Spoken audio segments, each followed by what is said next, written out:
Surprise everyone, all 10 of you. I decided to make a full review on Doom the Dark Ages because, one, this game is actually still full price in most retailers, so if I review it now, it'd be like I'm still reviewing it when it came out to tell you whether or not it's worth 70 bucks, that it still is. So I don't usually review games that are this late, usually like 1 month is the deadline for me, but since this is still full price, I'll do a review for it. And second, I actually ended up liking this game a lot more than I thought I would. Thanks to all the people out there who are saying this is like by far the worst one, and like just like dogpiling it, and then me playing it, not expecting much, and still coming out of it like I freaking love this game. So I think a thoughts video just off the top of my head isn't going to cut it. I want to review this for you guys. I want to give a full review for it. So I'm going to break a couple nerd person shooter rules here to do so. So, yeah, enjoy.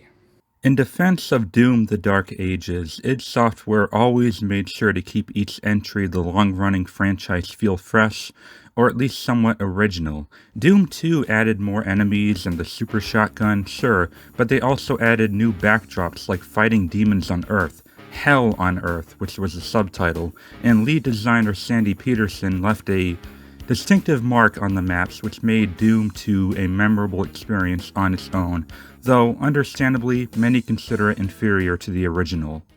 Doom 64 was practically a horror game, at least in tone and atmosphere, thanks to the lighting, or lack thereof, and Aubrey Hodges' amazingly unsettling and downright horrifying ambient soundtrack, even though the gameplay remained largely the same.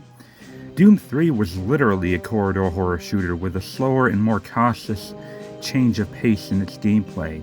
And even though I agree with most that it's the least fun to play, I still commend it for its great visual and sound design and effective horror elements. And then we got the 2016 reboot after a decade of development hell, which more or less brought the series back to its arcadey classic roots.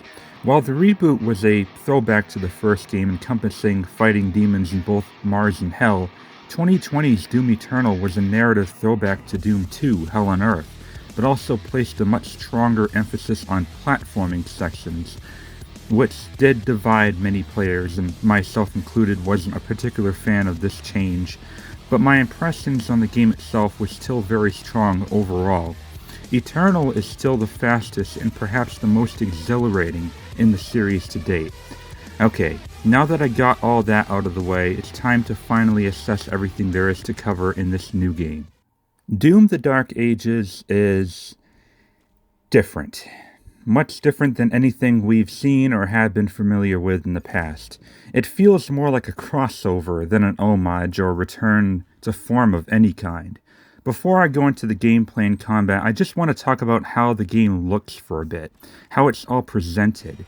It's like they took the core foundation of the new formula, but put it in the Hexen universe instead. But the costumes, the armor, that almost also reminds me of Warhammer 40k. And I'm all for this. It's dark, it's heavy metal, and it's fucking badass. Which makes the handling and presentation of the story all the more a curiosity. A lot of these cutscenes play out like a Star Wars movie.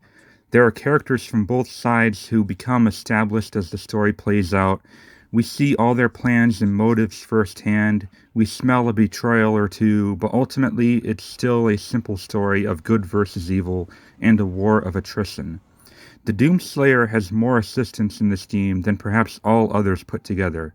Unlike some fans, I've never objected to Doom placing more attention to story and world building, and even though it should never take precedence over awesome gameplay, I still welcome this change. I am just in awe of the setting and the art style in general, and the amount of visual detail to feast my eyes over. Doom has never looked this visually impressive or fascinating to me before. I wanted to explore every tiny little nook and cranny, both underground and underwater, and see everything I possibly could. Maybe even finding some Easter eggs along the way. But what the hell is this? A skeleton in a blue cape standing proudly in a darkened corner of a jail cell? Is this an Easter egg or an unused asset they didn't do a very good job at hiding? Either way, it creeps the hell out of me. Ugh! I really loved exploring this game world. Although most of the levels remain fairly linear and require certain keys, or in some cases skulls, to progress through doors in classic Doom fashion, there are a few sort of these open world style levels that give you the freedom to tackle different objectives, either mandatory or optional, in any order you'd like, was just one of a few nice changes of pace the game had to offer. I'm at least relieved that the Dark Ages dialed back on the platforming, which was my biggest complaint about Eternal. There are still a little bit of platforming here and there, like launchers and climbing bits, but it's pretty minimal and never becomes exhausting, frustrating, or even repetitive.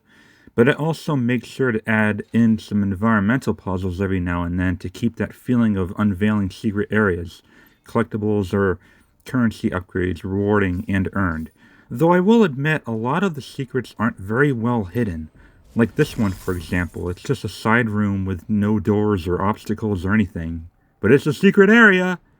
Apparently. I really like how the game's map tells you when there is a point of no return by adding a doorway marker, so you'll know when you should stick around for a bit more and explore everything you can in those sections of the level. And even if or when you do miss something, you can always revisit each level with chapter select, and even better, keeping all of your upgrades you got from playing through it the first time around. Your main motivation for exploring will be gold, rubies, and wraithstone shards, which are used to upgrade your guns and many different weapon abilities, shield abilities, and melee weapons that can easily turn the tides in big battles. Which leads us to the combat, the real bloody meat of the game, the bread and butter and all that is the source of enjoyment in Doom. But this time around, it's pretty damn different. So different, in fact, that one could argue this doesn't quite feel like Doom anymore. And honestly, I wouldn't really be one to interject that statement. But you know what? I still love the hell out of what I just played. It's something new and different, but it still works. And again, it just works. While the series is best remembered for running and gunning action, always being on the move really fast to minimize the risk of getting hit by projectiles, the Dark Ages goes for a slower, more methodical approach and gives the Slayer a shield to block almost any and all incoming damage from his front. Furthermore, being able to parry specific attacks that glow green instead of red, or deflect incoming green projectiles and returning them to the sender, is more or less the new rhythm of the game's combat.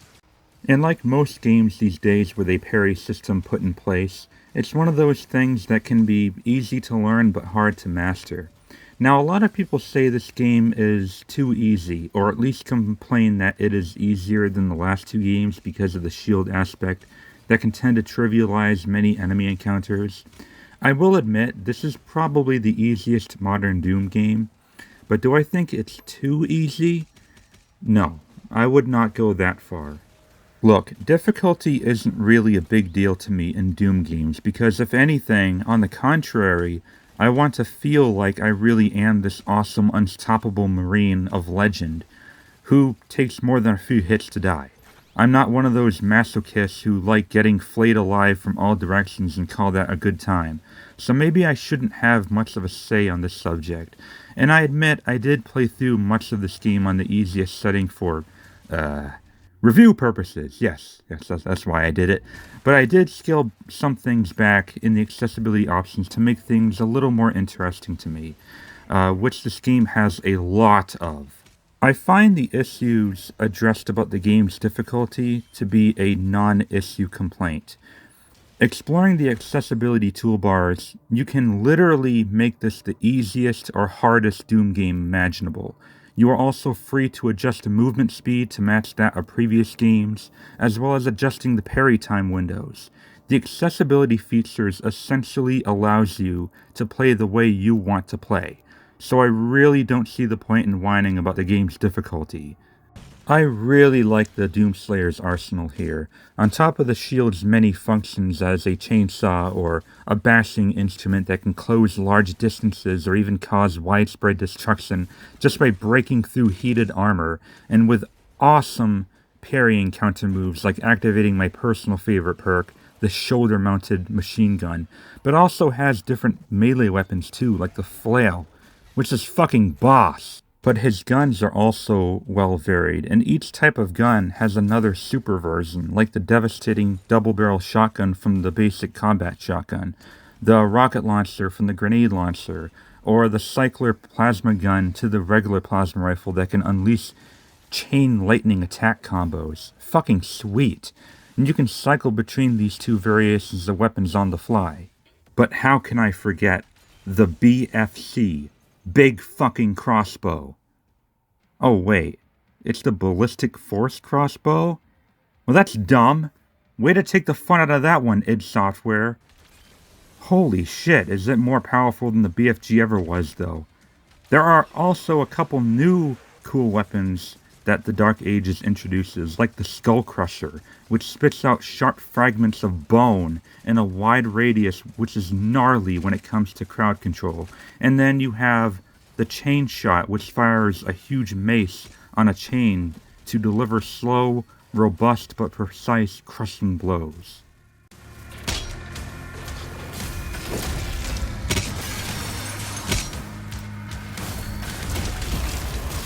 I need something robust, precise. It took me a while to figure out who is who in terms of enemy designs this time around, something I never had to do in previous games. Most of them are still here and recognizable, like the Imps, Mancubus, and Hell Knights, and the Arachnotrons, but others look a bit different for this game's medieval-style world, almost like an evolution, or maybe de-evolution, depending on how you look at it. These snake enemies were also in Doom Eternal. Oh, the Spectre Imps are back from Doom 64, only they're significantly tougher than just the regular small imps. The Lost Souls are here, and typically show up out of nowhere just to jump scare you, except they die instantly when they hit you now, so I guess they're more like flaming bees? The Pinky Demons have riders on them now, that you have to kill first, like something out of Golden Axe. The Cacodemons are now flying brainiacs. Their AI, though, are either extremely aggressive or just float there looking at you. So much for having such a big brain. Apparently, these floating skeleton mages are actually the Revenants, who fire blue and green flame souls at the player instead of homing missiles. At least they're not as annoying to fight now. There are no Arc Vials in this game, unfortunately. Or I should say, fortunately for me. I always fucking hated Arc Vials. Good riddance with them. And lastly, there are the Cyber Demons, the many Cyber Demons, which are basically just oversized gargoyles with a machine gun and swords instead of rocket launchers. Yeah, these guys are definitely the easiest Cyber Demons I ever faced. Apparently, in this trilogy's canon, only one true Cyber Demon exists, and it's the one you fight in Doom 2016. The lesser Cyber Demons in Eternal were also known as Tyrants, but at least those looked the part, and they still fired rockets. But don't assume that I don't love how these new ones look. I mean, those wings are pretty dope. I really love the way the bosses are designed in this game, and even though the last boss was sort of lame compared to the previous boss from the previous chapter, I still like them all. I like how there are rally enemies that boost aggressiveness of all other affected demons in the field, which forces you to kind of rush and suppress the rally leader, as well as the fights that involve killing the majority of demons to reduce the morale and make their leader vulnerable. Let's move on to those other chapters that have divided players, and another source of criticism from the fanbase. A few levels let you control a giant mech and have brawls or shootouts with giant titan monsters the size of skyscrapers. A lot of players hate these segments, but not me. I know it feels clunky and kind of slow, but I didn't care. You're the Doomslayer inside a colossal mech beating the shit out of giant demons and watching you blow flesh off their bones with each powerful strike is fucking rad. At least it lets you slow-mo dodge attacks to build up the counter bar. And then, in other chapters, you control an armored dragon, and you go around shooting down ships and chasing down other demons on dragons trying to get away from you. Again, I don't mind these. Some players complain that these segments feel like rail shooters. I don't think they know what rail shooters are then. It's one thing to say it reminds you of Panzer Dragoon, and that's very understandable, obviously. But to call it a rail shooter would imply that you can't freely move around at will and explore these levels, which you can, albeit not much to actually find in these parts of the game.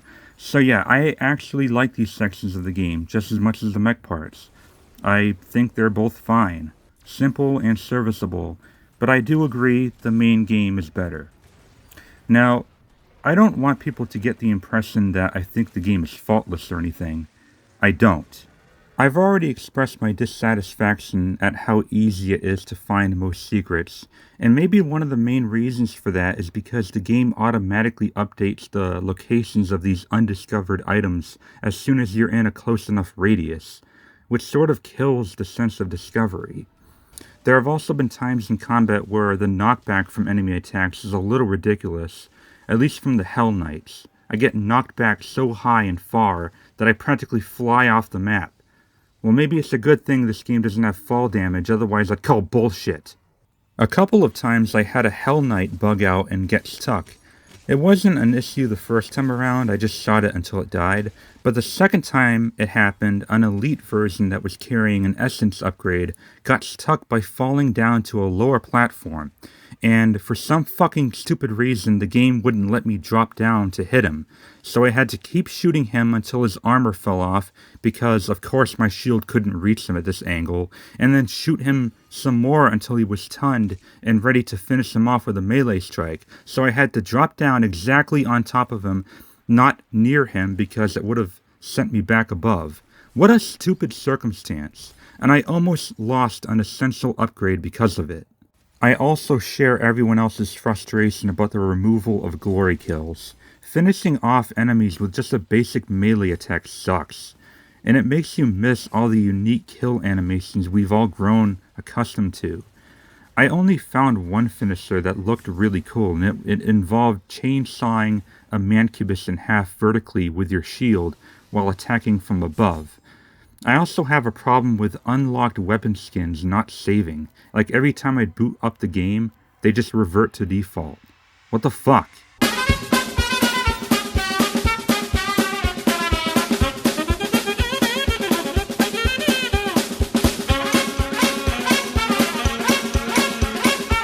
But overall, despite these few bugs and missteps in game design, I loved just about every bit of Doom the Dark Ages.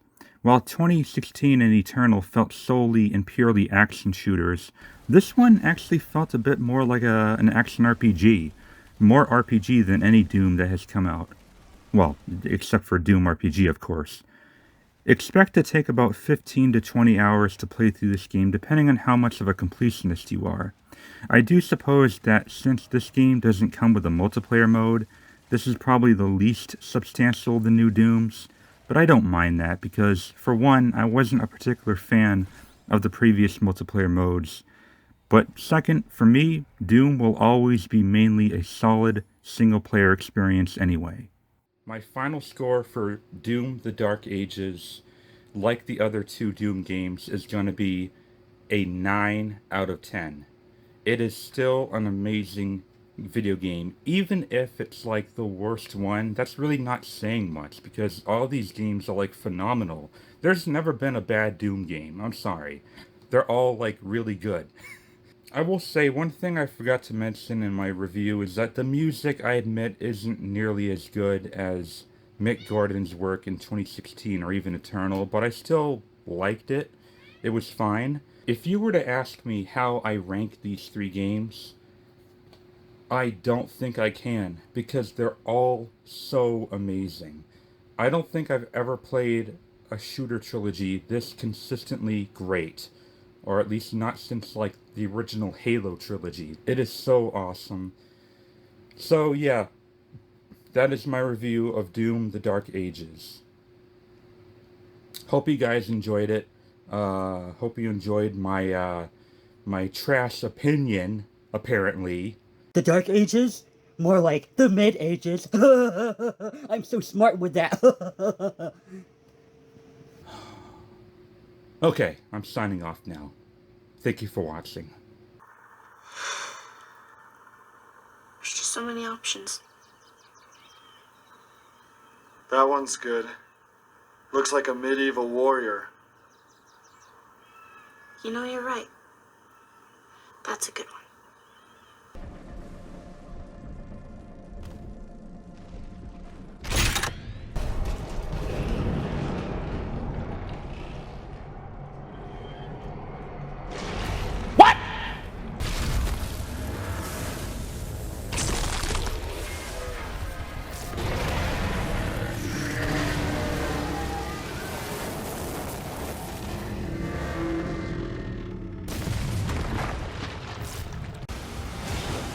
They're making a final push.